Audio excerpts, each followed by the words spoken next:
lutter contre la maladie de la vache folle, les experts à Bruxelles proposent le blocus de l'Angleterre. À Londres, les autorités britanniques protestent et n'entendent pas détruire tout ou partie de leur cheptel.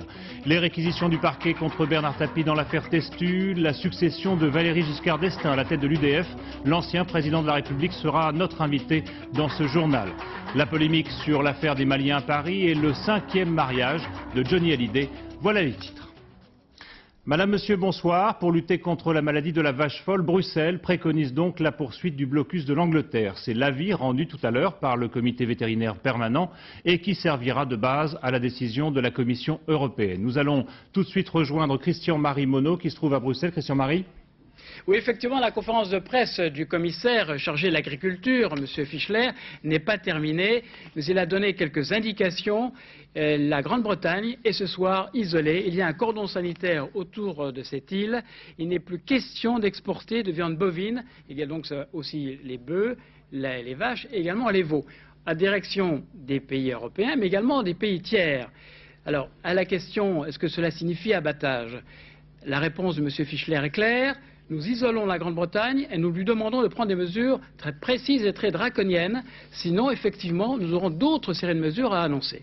Mais c'est à la Grande-Bretagne, et c'est ça qui est nouveau, de prendre ses responsabilités, car effectivement, comme vous le savez, Londres n'a pas décidé aujourd'hui de mesures dans ce sens. Alors nous allons voir justement, Christian-Marie, ce qui se passe à Londres. Londres, vous le disiez, n'envisage pas du tout d'abattre tout ou partie de son cheptel. Aux communes, cet après-midi, le ministre britannique de l'Agriculture n'a annoncé que quelques mesures de précaution supplémentaires, après que son homologue de la santé ait expliqué que les enfants n'étaient pas plus exposés que d'autres à la maladie de la vache folle. À Londres, Bernard Lebrun.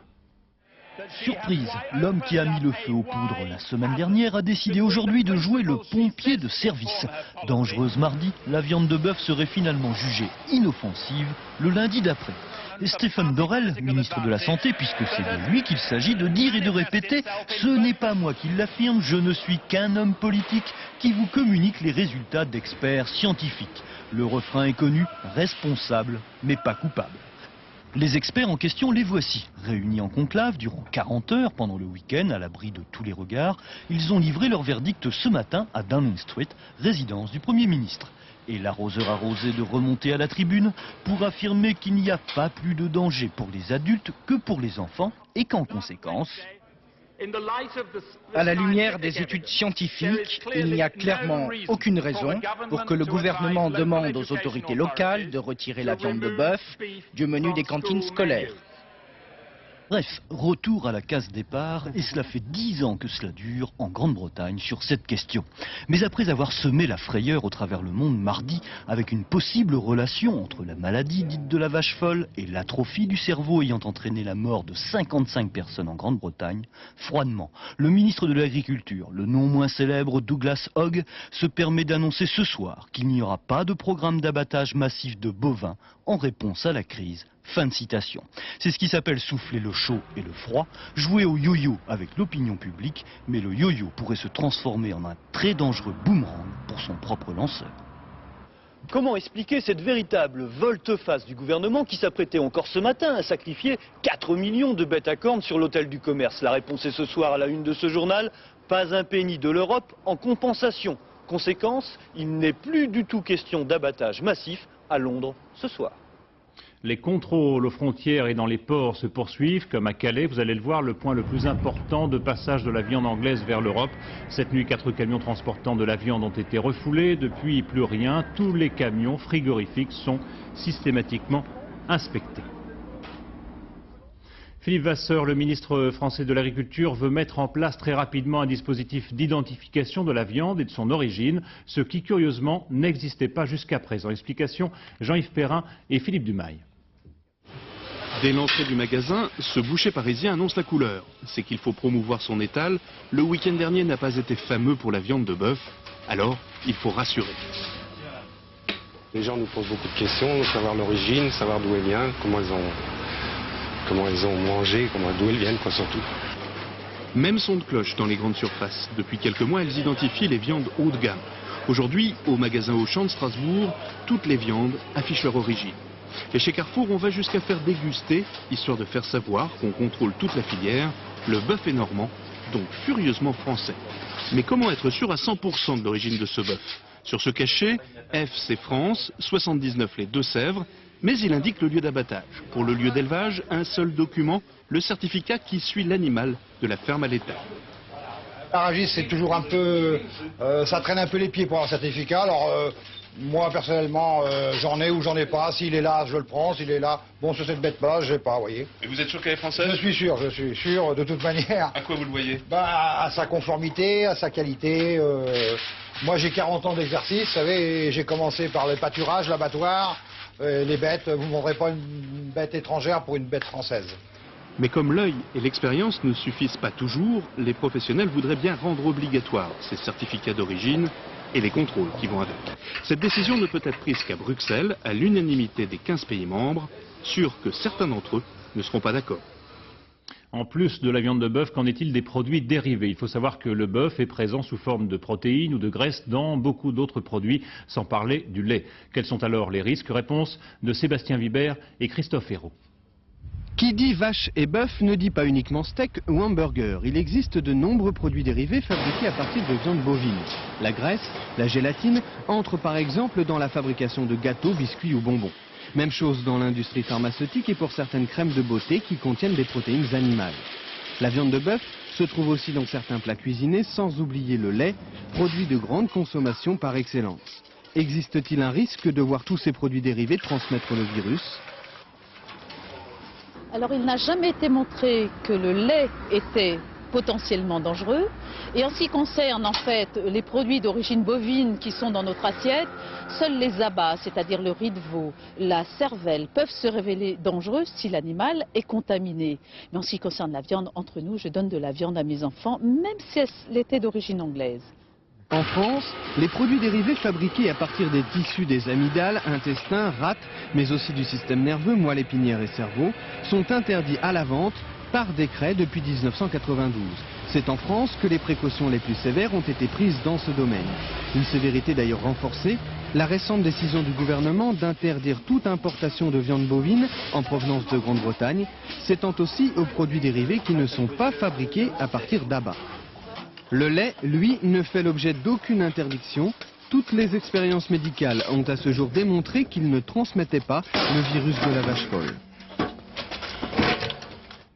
Alors avec nous Marc Savet. Marc Savet, bonsoir. Vous êtes vétérinaire, vous êtes chercheur, directeur de recherche à Maison Alfort. On a du mal à comprendre cette double attitude en fait des Anglais qui n'ont pas l'air de vouloir prendre de mesures particulières, enfin en plus de celles qui existent déjà, et puis des Européens qui imposent un blocus. Oui, je crois que ça traduit tout simplement l'aboutissement d'une crise médiatique intense, parce que j'ai, comme vous, regardé la télévision, lu les journaux pendant le week-end, et je crois qu'on est maintenant certainement dans un moment de la crise où on est au-delà du scientifique. C'est-à-dire que, effectivement, plus personne n'est capable d'entendre ce qui aurait dû être entendu il y a maintenant quelques jours, par exemple, à l'occasion de ce colloque qui s'est tenu ici, à Paris, au Val-de-Grâce. Vous auriez pu inviter le professeur Dormont, par exemple, et il aurait pu, à ce moment-là, vous expliquer les choses calmement. Alors les gens, les consommateurs, quand même, ont besoin de savoir, est-ce qu'il y a danger, pas danger, risque de contamination? Vous n'attendez certainement pas de moi des réponses à l'emporte-pièce, parce que ce n'est pas mon rôle. Le rôle d'un scientifique, c'est pas ni d'affoler ni de rassurer a priori, c'est d'essayer de présenter des informations. Et on en manque terriblement d'informations. Alors moi, ce que j'aimerais dire ici, c'est que ce que je souhaite, et ce que souhaitent beaucoup de scientifiques, c'est d'abord que toute cette crise soit remise en perspective. Cette maladie, elle a une histoire naturelle, elle a une histoire au sein de la communauté, elle a une histoire au sein du Royaume-Uni. Il serait temps qu'un jour, on puisse en parler calmement et suffisamment longtemps, si c'était possible. Elle est gérée quand même depuis les années 88. Bon, il y a des mesures qui ont été prises, aussi bien côté anglais qu'en France, justement, en prenant des mesures sur des aliments de bétail. Comment se fait-il que tout d'un coup, ces choses-là explosent à nouveau? Comment se fait-il qu'on en soit effectivement à instaurer aujourd'hui un blocus de l'Angleterre? Est-ce que ça veut dire qu'il y a des choses qui n'ont pas été faites ou pas bien faites d'un bord ou de l'autre du Channel? Je crois d'abord qu'il y a eu une énorme erreur de communication des autorités britanniques. Les autorités britanniques nous ont toujours donné les informations nécessaires en respectant une certaine procédure, qui est la procédure scientifique. Quand vous avez des informations à diffuser, vous faites des publications. Nous en faisons tous, n'est-ce pas ? Et jusqu'à présent, il y a eu un certain nombre déjà de nouvelles un petit peu inquiétantes. En particulier, il y a eu ces cas chez les fermiers, il y a eu ces cas chez les adolescents. Et on a d'abord disposé d'un papier dans un journal référencé, le Lancet, le British Veterinary Journal, Nature, ce que vous voulez. Et à partir de là, les experts peuvent la communauté des scientifiques peuvent se prononcer, peuvent donner des avis. On aimerait quand même un petit peu savoir. Je sais bien que vous dites qu'on ne peut pas prendre de décision, mais je ne sais pas, avec vos enfants, je sais pas si vous en avez, vous dites quoi? Vous mangez des steaks, vous ne mangez pas de steaks, qu'est-ce qu'on fait alors? Oui, moi je continue à manger des steaks, mais ça c'est pas forcément un argument essentiel. Ce que je veux dire, c'est que à l'heure actuelle, il y a deux situations qui sont relativement claires. D'abord la situation de la France. La France est un pays qui, dans ce domaine de la BSE, appellation que je préfère et de loin à celle de maladie des vaches folles. L'appellation c'est BSE, bovine spongiforme encéphalopathie. C'est la BSE. La France, dès 90, comme on vient de le rappeler très justement, a pris un certain nombre de mesures qui ont coûté très cher au budget de l'agriculture et qui nous protègent à l'heure actuelle et qui nous permettent d'être sereins, comme avec beaucoup de bon sens ce boucher l'a dit. Ça c'est une première chose. Donc en France, en clair, il n'y a pas vraiment de problème. Il n'y a pas de non, problème il n'y a pas du tout de consommer du bœuf sans inquiétude en France. Oui, tout à fait. Je l'ai dit, je l'ai écrit et je le répéterai aussi longtemps que je vivrai. Merci beaucoup pour ces précisions, professeur. La politique suivie par la France, vous le disiez, donc en matière de prévention de la maladie de la vache folle, a toujours été beaucoup plus drastique que celle des Anglais. Chaque fois qu'un cas suspect est repéré, c'est l'ensemble du troupeau qui est abattu. C'est ce qui vient de se passer dans les Côtes-d'Armor pour 151 vaches ce matin. Un cas de vache folle avait été décelé en février dernier. Jérôme Laurent et Gabriel Camilla. Une grande partie de la journée, la gendarmerie a bloqué la ferme où ont été abattus ce matin par mesure de précaution 151 bovins. Comme toujours dans ce genre d'opération, l'éleveur n'assiste pas à l'euthanasie de ses bêtes. Il n'a d'ailleurs pas souhaité s'exprimer. La mort des animaux est provoquée par une injection d'un anesthésiant et d'un dérivé de curare. L'arrêté préfectoral d'infection avait été rendu le 8 février dernier lorsque l'analyse effectuée sur un des bovins de cette exploitation avait prouvé qu'il était bien atteint de la maladie de la vache folle, une contamination d'origine alimentaire. Maintenant, nous en avons la confirmation sur tous les cas que nous avons eus aux Côtes-d'Armor, mais aussi dans d'autres départements. L'origine est commune, il s'agit de farine de viande importée d'Angleterre avant la date d'interdiction d'août 89. Jusque tard dans la nuit, à l'usine d'équarrissage de Plouvara, près de Saint-Brieuc, les carcasses des 151 bovins vont être transformées en farine animale avant d'être incinérées dans la région nantaise. Aujourd'hui, l'usine n'a fonctionné que pour cette opération exceptionnelle.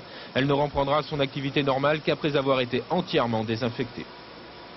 L'ensemble des bêtes est broyé, mis dans un autoclave à entre 130 et 135 degrés pendant 4 heures. Donc l'ensemble du produit est stabilisé, neutralisé.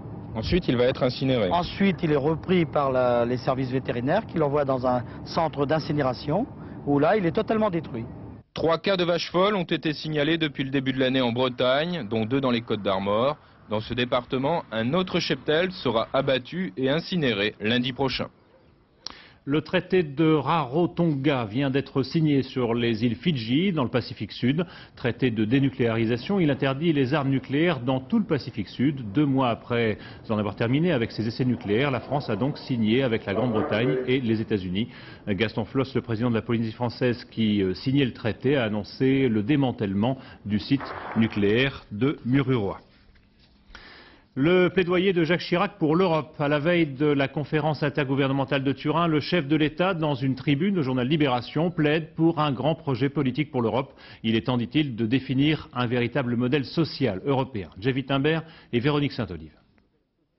Jacques Chirac prend lui-même la plume pour poser les contours d'une Europe nouvelle. Une façon pour le président de la République de marquer qu'il entend ne laisser à personne d'autre le leadership de cette construction. Jacques Chirac, qui se veut pragmatique, s'adresse à l'opinion publique française autant qu'aux partenaires européens. D'abord, l'architecture de l'Europe. Ni fédérale, ni zone de libre-échange. Jacques Chirac imagine un modèle nouveau, un haut représentant qui donnerait un visage au continent, un Conseil des ministres et une Assemblée européenne réformée. L'idée est de rapprocher les citoyens de ces institutions. La monnaie unique, elle sera effective en 2002. Le président de la République est favorable à un système de change contraignant entre l'euro et les monnaies retardataires, avec des sanctions contre les pays qui, comme l'Italie, pratiquent des dévaluations compétitives. L'Europe, la seule Europe, a ses limites quand on parle défense. Jacques Chirac confirme l'idée qu'il se fait du rôle de l'OTAN prépondérant à ses yeux. Si notre continent doit y renforcer sa présence, la thèse d'une force militaire strictement européenne est aujourd'hui exclue. Le plaidoyer de Jacques Chirac tourne au réquisitoire en matière de drogue. Sans les citer, le chef de l'État s'en prend aux Pays-Bas et à leur législation laxiste. Dans l'esprit du président de la République, les 15 pays de l'Union devraient s'engager solennellement à interdire toute production et tout commerce des stupéfiants. Enfin, de la relance des grands travaux à l'aménagement du temps de travail, en passant par la lutte contre les exportations déloyales, Jacques Chirac affiche sa priorité, c'est l'Europe sociale, pour un modèle social européen. L'intitulé du texte présidentiel en résume la philosophie. Commentaire du porte-parole du Parti socialiste François Hollande. Jacques Chirac, dit-il, fait œuvre de mystification. Comment aller vers une politique sociale européenne si on n'a pas au préalable fait une politique sociale au plan national? Alors Arlette Chabot, un projet social pour l'Europe, c'est l'un des nouveaux projets de Jacques Chirac? Oui, cet article constitue clairement, en tout cas, l'engagement européen de Jacques Chirac. Alors certes, le président avait pris position très nettement en octobre dernier en faveur de la monnaie unique, mais cette fois, c'est un vrai projet. Alors fini les ambiguïtés du président du RPR, l'Europe sera bien au cœur du septennat du président Chirac, comme ce fut le cas pour ses prédécesseurs Valéry Giscard d'Estaing et François Mitterrand. En plaçant le social donc au centre de cette ambition européenne, Jacques Chirac a un souci, rapprocher l'Europe des citoyens, une volonté aussi, refaire le lien avec le grand thème de sa campagne présidentielle, la lutte contre la fracture sociale, le chômage, l'exclusion. Il peut ainsi espérer rallier les eurosceptiques proches de Philippe Séguin. On pourra évidemment faire remarquer que la préoccupation sociale n'a jamais eu beaucoup d'écho en Europe. François Mitterrand et Jacques Delors, notamment, s'y étaient cassés les dents, rencontrant notamment l'hostilité de la Grande-Bretagne et l'inquiétude des pays les moins riches, comme la Grèce et le Portugal. Toutefois, le président de la République aujourd'hui a deux atouts. D'abord, l'évolution de l'économie, l'ouverture des marchés, la mondialisation, comme l'on dit, qui contraint aujourd'hui tous les pays européens au moins à réfléchir sur leur modèle social. Et ensuite, deuxième atout, eh bien, c'est la position personnelle du président de la République. Il a la durée, il a été élu pour 7 ans, alors que la plupart des gouvernements des autres grands pays seront soumis à des élections dans les mois qui viennent. Et puis le chef de l'État, on le sait, a assez d'opiniâtreté et de ténacité pour pousser son projet jusqu'au bout, envers et contre tout ou contre tous. Merci Arlette. 1721 conseillers nationaux de l'UDF devront élire le week-end prochain à Lyon le successeur de Valéry Giscard d'Estaing à la présidence de l'UDF. Alors avant de voir avec vous, Valéry Giscard d'Estaing, quel serait en quelque sorte le bon choix pour l'UDF, voyons d'abord avec Jean-Baptiste Prédaly les candidats en présence. En un mois de campagne électorale, François Léotard et son principal concurrent pour la présidence de l'UDF, Alain Madelin, ne se sont rencontrés qu'une fois, ou plutôt, ils se sont jaugés. Entre ces deux anciens alliés, le dialogue est plutôt difficile, affaire de personnalité et de style de campagne. François Léotard est favori, mais il n'a négligé aucun des rendez-vous de l'UDF et rencontré les 1725 délégués de dimanche. Alain Madelin, lui, a préféré une campagne personnelle pour contourner les états-majors. Discours libéral et fan-club personnel pour l'un, alliance avec les centristes pour l'autre, pour assurer une élection dans laquelle les deux principaux partis de l'UDF pèseront de tout leur poids. Quant aux arguments entre candidats, ils ne sont pas toujours feutrés. Si l'on cultive à l'excès cette idée que le peuple a toujours raison, et que ses dirigeants ou les dirigeants ont toujours tort, et que les élites, et je parle moi d'élites républicaines, sont à contester vaillamment, je crois qu'on fait fausse route et qu'on alimente ce qui est en train de naître en France, qui est un courant populiste. Le populisme, qu'est-ce que c'est? Le populisme, ce sont des aspirations populaires plus la démagogie. Je suis tout le contraire d'un démagogue. Dans cette campagne, il y a un troisième homme, le radical André Rossino. Il ne compte pas vraiment l'emporter, il veut simplement peser dans la future UDF. Deux personnalités sont issues du même courant politique, du courant libéral. L'UDF, c'est plus large que cela. Dans la course à la succession de Valéry Giscard d'Estaing, Alain Madelin était parti le premier. François Léotard l'a suivi. Pour tous les deux, la présidence de l'UDF ne représente qu'une étape. Prochaine destination, les législatives de 98. Alors Monsieur le Président, bonsoir. Avant de voir quelle serait votre préférence pour messieurs Léotard, Madelin ou Rossino, à tout hasard, vous ne seriez pas candidat à votre propre succession? Non, je ne suis pas candidat à la présidence de l'UDF. C'est une décision que j'ai prise depuis longtemps et dont je peux vous donner, si vous le voulez, les raisons. Et en deux mots, quelles seraient ces raisons qui feraient que donc vous ne désirez pas continuer ce travail entrepris à la tête de l'UDF? Non, je ne le désire pas, mais j'ai pris cette décision il y a 1 an. Et d'ailleurs, certains des journalistes, des observateurs l'ont remarqué. Quand j'ai annoncé il y a 1 an que je ne serais pas candidat à la présidence de la République, ça fait juste 1 an, en réalité. J'ai pris en même temps la décision de ne pas continuer ma fonction de président de l'UDF. Et mon intention était d'annoncer ce départ de l'UDF au moment de l'élection présidentielle, enfin après l'élection présidentielle. Et je ne l'ai pas fait pour les deux raisons suivantes. C'est d'abord qu'après l'élection de Jacques Chirac, celui-ci m'a dit « Je souhaite que la future majorité s'organise à partir du RPR et à partir de l'UDF sur la base d'une parité, et je souhaiterais que vous représentiez cette parité du côté de l'UDF ». Et l'autre raison, c'est que l'UDF avait été très secouée par l'élection présidentielle, puisque vous vous souvenez qu'elle n'avait pas pu présenter de candidat, qu'elle en avait été empêchée, et qu'elle avait à choisir entre les deux candidats du RPR. Donc elle était secouée, fragile, et je me suis dit peut-être qu'à ce moment-là, où il n'y a plus d'élection présidentielle, plus de compétition de personnes, le moment est venu de faire ce que j'avais essayé de faire, c'est-à-dire d'unifier l'UDF. Alors, Monsieur le Président, il y a donc ce soir comme candidat déclaré, M. Léotard, Madeleine et Rossineau. Est-ce qu'on peut savoir vers lequel de ces trois hommes irait votre préférence? Ah, c'est pas du tout mon rôle. N'est-ce pas, je suis président de l'UDF jusqu'au 31 mars, jusqu'à donc dimanche prochain, et mon rôle, c'est de faire en sorte que cette élection se déroule dans des conditions normales et correctes. Alors je vais veiller à ce que précisément tout se passe aussi bien que possible. J'aurais préféré, je le dis franchement, un peu plus de démocratie dans les élections départementales de l'UDF. Elles ont eu lieu dans de bonnes conditions dans certains endroits, moins à d'autres. Je suppose quand même que vous n'êtes pas insensible sur le point de savoir qui va vous succéder, donc vous avez peut-être des petites préférences quand même. Si on prend par exemple M. Léotard, c'est quelqu'un que vous aimeriez, vous verriez bien à la tête de l'UDF dans votre sillage? Mais je serai tout à fait clair le moment venu, c'est-à-dire devant les délégués de l'UDF. Ils vont se réunir. Vous ne vous prononcerez pas Lyon. avant. Il n'y aura pas de réponse de votre part avant. Il n'y aura ni réponse, et je vais vous décevoir, ni petite phrase. Non, je veux garder les raisons du choix pour les délégués de l'UDF. Parce que c'est une élection, c'est pas nos sympathiques personnes qui nous regardent à la télévision ce soir, c'est les délégués de l'UDF. Qui vont se réunir, et moi je souhaite que ce soit une élection démocratique, c'est-à-dire que ce soit eux qui votent. Ce n'est pas les partis qui votent, c'est eux. Et donc c'est à eux que je dirai le moment venu quelles sont, à mes yeux, les données qui éclairent le choix du futur président de l'UDF. Alors vous ne dites rien sur M. Léotard. Par exemple, on a fait un sondage à France 2 pour savoir un petit peu quel serait le candidat qui aurait la préférence des Français. Figurez-vous que c'est M. Alain Madeleine qui aurait la préférence non seulement des Français, mais aussi de l'ensemble des membres proches de l'UDF. Je vous donne un petit peu les chiffres. 46% des personnes interrogées choisiraient, parmi les proches de l'UDF, j'entends bien, 46% des personnes interrogées choisiraient Alain Madeleine, 38% François Léotard et 5% André Rossineau. Il y en a 11% qui ne se prononcent pas. Alors monsieur Madeleine, d'après les membres de l'UDF, est quand même quelqu'un qui est bien placé pour remporter la présidence, non? Oui, mais pourquoi vous faites... Non, je ne sais pas, je vous demande un petit peu votre sentiment à vous sur un sondage qu'on a réalisé. Oui, mais c'est très bien, vous donnez le sondage. Moi, mon rôle, c'est pas du tout celui-là. Mon rôle, c'est le moment venu, c'est-à-dire devant les délégués de l'UDF, leur donner les éléments, les données du choix. Parce que le plus important, pour naturellement l'élection du président, vous venez de donner d'ailleurs une donnée importante, parce que les partis politiques, ce ne sont pas des entreprises. Ils n'appartiennent pas à leurs dirigeants. Ce sont des associations. Ils appartiennent à leurs membres.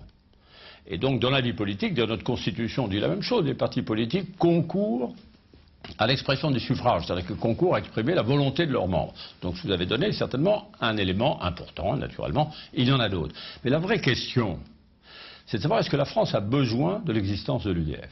C'est ça que je dirais au Congrès de Lyon. Parce qu'après tout, on a deux partis. Votre réponse est oui? Oui, parce que nous avons deux partis de gouvernement depuis 15 ans. Nous n'en avons que deux. Le RPR et le Parti Socialiste. C'est-à-dire que ce sont depuis 15 ans, depuis 80, depuis mon départ de la présidence, les deux partis qui ont fourni à la France tous ses présidents de la République et tous ses premiers ministres. Excusez mon obstination, mais sans citer de nom cette fois, est-ce qu'on peut avoir une idée de ce que pourrait être le portrait robot du candidat idéal, selon vous? Non, je ne crois pas qu'il n'y ait pas de portrait robot. Ça, c'est quand on poursuit quelqu'un, que sa justice se recherche. C'est pas la façon de désigner un président. Non, ce que je voudrais dire... Monsieur le Président, vous parlez de débat et vous dites qu'il vaut mieux que les conseillers en débattent donc ce week-end à Lyon. Oui, vous dites que Mme Simone Veil dit que des débats, il n'y en a jamais eu tellement à l'UDF. Eh bien, il y en a eu, y compris d'ailleurs avec elle, puisqu'elle a conduit une liste dissidente contre l'UDF lorsque j'étais le candidat de l'Union de l'UDF et du RPR aux élections européennes de 1989. Elle doit s'en souvenir. Il y a toujours eu des débats à l'UDF, vous avez qu'à lire les journaux ou regarder la télévision. Simplement, l'organisation était mauvaise. Parce que le pouvoir à l'UDF, il n'est pas à l'UDF. Il est dans les composantes de l'UDF, c'est-à-dire dans les partis. Et tant que l'organisation n'aura pas été changée, l'UDF ne pourra pas être ce que je voudrais qu'elle soit, bien sûr, c'est-à-dire un grand parti de gouvernement. Il faut donc deux choses. L'UDF doit être unifié et l'UDF doit être démocratique. Alors j'ai essayé de le faire. Un tout petit mot, Monsieur le Président, oui, si vous voulez bien, puisque plus sur l'UDF, mais sur ce que vient de dire Jacques Chirac aujourd'hui dans Libération. Vous lui aviez demandé, je crois, de prendre position sur l'Europe, c'est ce qui a été fait? Oui, c'est ce qui a été fait. Alors naturellement, ça appelle des commentaires, mais il a dit de façon complète, exprimé de façon complète sa pensée sur l'Europe. Il y a beaucoup d'éléments positifs dans ce qu'il a dit. Naturellement, il y a des sujets, comme toujours, qui prêtent à la discussion, aux commentaires. Je ferai moi-même des commentaires. Merci en tout cas beaucoup à vous d'avoir accepté notre invitation dans ce journal. 0,4% de hausse, c'est l'inflation en février après une augmentation de 0,2% en janvier. Le gouvernement révise par ailleurs à la baisse ses prévisions sur la croissance. Ce ne sera pas 2,8% cette année, mais 1,3%. Jean-Paul Chapelle et Hervé Pozzo. Un frémissement. Les entreprises d'intérim l'affirment, elles qui sont un baromètre très sensible de l'activité économique, voient la croissance enfin se réveiller. Nous sommes très tributaires de la conjoncture, évidemment. Quand ça bouge, quand les entreprises marchent, on a besoin de nous. Quand elles marchent moins bien, on a moins besoin de nous. Donc nous jugeons d'une manière très rapide ce qui se passe en France. Pourtant, le gouvernement révise aujourd'hui à la baisse ses prévisions de croissance pour 1996. Plus 1,3% seulement cette année, 2 fois moins que prévu initialement dans le budget. Mais le ministre de l'économie se veut rassurant, cette moyenne sur l'année cache une montée en puissance. Nous avons vu quelques signes en ce début d'année. La consommation qui est plus soutenue qu'on l'avait prévu. Les intentions d'investissement des entreprises qui se confirment. Tout cela doit contribuer à une reprise progressive. Progressive mais encore insuffisante pour réduire le chômage en 1996. À Marseille, les traminots sont entrés aujourd'hui dans leur 2e semaine de grève et les Marseillais ont vécu leur 7e journée sans transport en commun. Au lendemain de l'expulsion de 300 Maliens, dont beaucoup en situation irrégulière, d'un gymnase qu'ils occupaient dans le 11e arrondissement de Paris, la polémique se poursuit sur le rôle de l'Église et des associations dans cette affaire. Aujourd'hui, les comparutions au tribunal se sont multipliées pendant que l'association Droit Devant tentait de prendre en charge les Africains remis en liberté. Enquête, Pascal Doucet-Bon et Franck Brisset. Les locaux de Droit Devant ne sont pas grands, les Africains, eux, sont nombreux, 280 au total, dont 130 enfants. Autant dire que la situation est critique et la longueur des palabres proportionnelle à l'inquiétude. Contraste, le tribunal administratif cet après-midi, seuls quelques-uns des Maliens convoqués se sont présentés. Peur de l'expulsion. Au tribunal de grande instance, en revanche, 10 immigrés clandestins parmi les 63 placés en rétention administrative hier ont été relâchés pour vice de procédure. C'est la seule victoire provisoire des défenseurs des familles. Le reste est une gestion heure par heure de l'affaire, sur fond d'accusation de l'épiscopat français contre les associations. La situation était en or. Il fallait médiatiser, dramatiser, dramatiser pour médiatiser et pour se relancer elle-même. Autrement dit, ces Africains ont servi à monter un piège médiatique. C'est le Timisoara, si vous voulez, de les expulsions. Principale visée, l'association Droit Devant se défend d'être à l'origine du mouvement, tout comme SOS Racisme, et ne peut qu'avouer sa gêne devant une situation qu'elle dit avoir héritée. On ne connaît pas les gens, d'une part, on ne sait pas exactement sur quoi on va se diriger, et les revendications en plus sont tellement nombreuses, donc ça en devient presque à la limite de l'ingérable. La décision est venue de nous-mêmes. Il n'y avait aucune association. On s'est pris contact bouche à bouche, par téléphone, et aucune association n'était au courant. Manipulés ou pas, 300 personnes vont passer la nuit dans 340 mètres carrés. L'Église et les associations sont d'accord au moins sur un terme, un beau gâchis. Et au centre de cette question, les lois sur l'immigration. Pour le Parti socialiste, elles doivent être revues. Pour le gouvernement, au contraire, le dispositif des lois Pasqua doit être complété. Explication, Philippe Boissry. C'était une loi sur la maîtrise de l'immigration, mais l'histoire l'a retenue comme la loi Pasqua. Votée en 1993 à une très large majorité, elle visait à restreindre les conditions d'entrée et de séjour des étrangers en France par tout un panel de mesures. La protection sociale d'abord, plus d'accès à la sécurité sociale pour ceux en situation irrégulière. Des conditions d'obtention de la carte de résident plus strictes. Fini l'automaticité, pour certaines infractions, elle peut être retirée.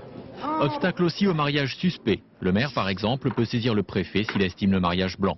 Pour le regroupement familial, 2 ans en France et des revenus suffisants sont réclamés. La rétention administrative des clandestins est portée de 7 à 10 jours. Un arsenal que Jean-Louis Debré veut renforcer, et notamment sur cette rétention. Elle serait toujours de 10 jours, mais pourrait être renouvelée. Les déplacements des irréguliers seraient limités, un fichier de leurs empreintes constitué. Pour les demandeurs d'asile, ils devraient pointer non plus tous les 3 mois, mais tous les 15 jours. Quant au certificat d'hébergement, il pourrait donner lieu à la création d'un fichier des hébergeants. Toute une série de mesures qui devront passer devant les députés, mais aussi vraisemblablement devant le Conseil constitutionnel. En 1993, ce dernier avait cassé une partie de la loi Pasqua.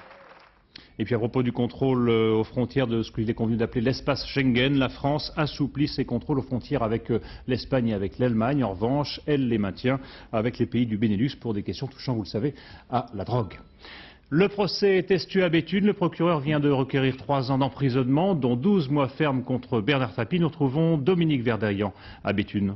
Oui, Benoît, effectivement, Bernard Tapie est sorti du palais de justice très agacé, très crispé, très énervé. Il s'est refusé à tout commentaire et comme vous allez le voir sur les images de Pascal Caron, eh bien, il s'est réfugié très rapidement chez son avocat face au palais de justice. En revanche, je peux vous dire qu'à l'intérieur de la salle d'audience, eh bien, il n'a pas caché sa colère car il est le seul dans ce dossier des 6 prévenus contre qui a été requis de la prison ferme. Vous l'avez dit, 3 ans de prison, dont 1 an ferme. Mais le procureur ne s'est pas arrêté là. Il requiert aussi une lourde amende. Je crois que vous avez encore les moyens de payer, dit-il à Bernard Tapie, qui dit souvent « je suis ruiné ». Prison, amende, mais également 5 ans d'interdiction de gérer. En revanche, le procureur a laissé au tribunal le soin de régler la question d'une éventuelle inéligibilité. Alors pourquoi cette fermeté? Eh bien parce que pour le procureur, l'affaire Testu est, je cite, un énorme abus de pouvoir, celui d'un patron, Bernard Tapie, qui use de sa séduction. C'est le rapport, dit-il, du dominant et du dominé.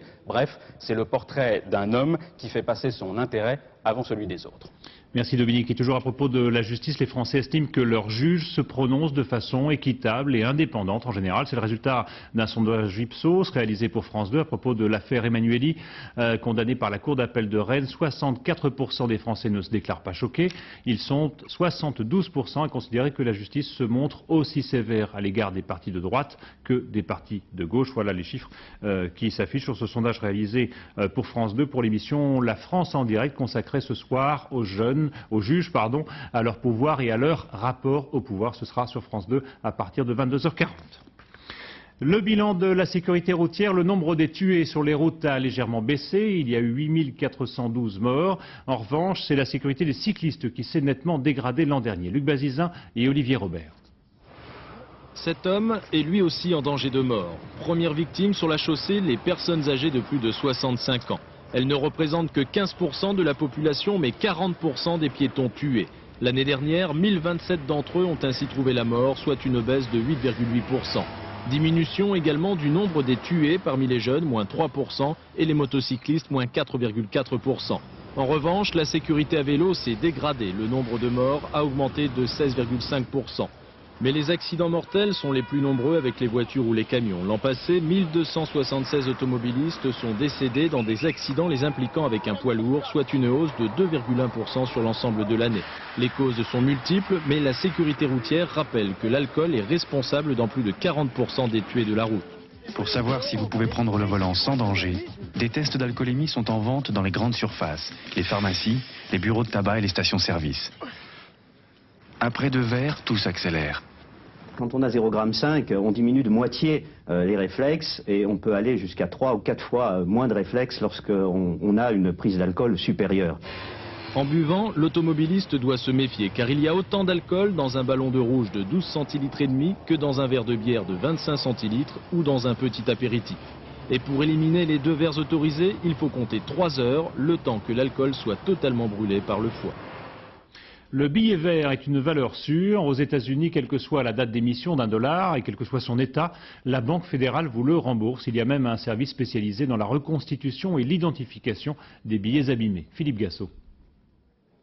Ce que l'on demande à ces employés du Trésor, qui portent bien son nom, c'est avant tout de la patience. Leur métier est en fait un puzzle qui n'a pas de fin. Car on retrouve ici, venant de partout, les dollars qui ont perdu la tête ou figure humaine, ou bien qui, faute de numéros, ne savent plus comment ils s'appellent et combien ils valent. Chaque paquet, boîte ou enveloppe qui arrive ici, c'est toute une histoire. Il y a souvent le mot d'accompagnement qui explique. Celui-ci a roulé son argent dans du ruban adhésif et placé le tout au fond de ses bottes, ce qui donne 2 paquets informes, durs comme de la pierre. Ça, c'est le coin d'un billet de $100. La valeur marchand, au fond des chaussures, c'est ici 3000 francs dans chaque. Et ce n'est qu'un cas, il en arrive 200 à 300 par jour. L'argent donné par la vieille tante est jeté au feu avec les restes du dîner. Le magot planqué dans une boîte en fer au fond du vieux poêle, rallumé par erreur, il a fait froid cette année. Et ce trésor enterré depuis près de 10 ans dans un terrain qui s'est révélé inondable. 19 sacs comme celui-ci. Il y en a en tout pour 300 000 $, 1,5 million de francs. On n'a pas de question. On essaie de reconstituer et le gouvernement vous rembourse. On dit chez nous que l'argent n'a pas d'odeur. Non, vous pouvez leur dire que ce n'est pas vrai. Ça sent. Les dollars envoyés ici, s'ils sont identifiés, quel que soit leur état, s'ils sont bien là, seront remboursés sans question.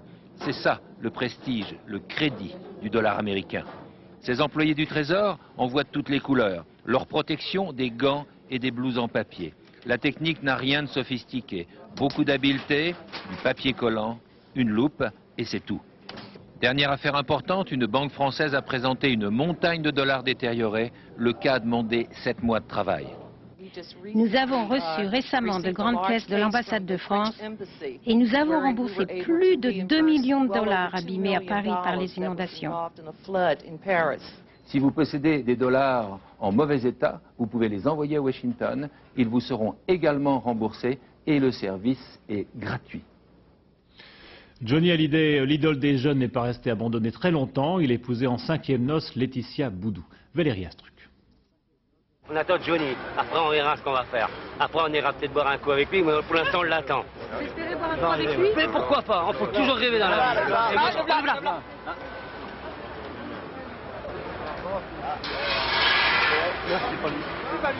Encore 1 heure de patience avant que Johnny arrive au bras de sa promue. Il est 12h30. Sur le parvis de la mairie de Neuilly, Laetitia et Johnny tant attendus, enfin visibles. Consentez-vous à prendre pour épouse mademoiselle Laetitia Marie-Christine Boudou, ici présente. Oui. Instant d'émotion, juste un instant seulement car la cérémonie durera un quart d'heure. Pas le temps pour la jeune Laetitia de profiter de son illustre époux. Dehors, d'autres obligations l'attendent. C'était super beau. Alors, puis Laetitia, non, mais super cool. Théoriquement, plus au 70, gros plan, ça devrait donner un super résultat. Il est magnifique, de toute façon. Plus il vieillit, plus il est beau. Après les noces, le banquet sur le pouce également. Ce soir, Johnny chante à Cahors, impossible de savourer son mariage éclair, mais la lune de miel aura bien lieu, plus tard, sans doute, en mai. Le football, la surprise de la 32e journée de championnat est venue hier soir d'Auxerre. Les Bourguignons ont battu le Paris Saint-Germain par 3-0, but de Diomède, de Martins et de Colter contre son camp, ce qui relance le championnat puisque Auxerre revient à 2 points du PSG, le 3e but. Et puis toujours à propos de football, sachez que le Nantais Reynald Pedros, expulsé en quart de finale de la Coupe d'Europe, a été suspendu pour 5 matchs. Voilà, fin de cette édition, merci de l'avoir suivi. Dans un instant, la météo d'Isabelle Martinet, à 20h50 un téléfilm, Le Voyage de Pénélope, 22h40 La France en direct sur les juges, vers minuit le dernier journal de Philippe Lefebvre, suivi du cercle de minuit. Demain à 7h50 dans les 4 vérités, Rémi Roche recevra Jean Puech, l'ancien ministre de l'Agriculture. À 13h bien sûr vous retrouverez Patrick Chen. Quant à moi, je vous retrouverai à 20h. Bonne soirée sur France 2.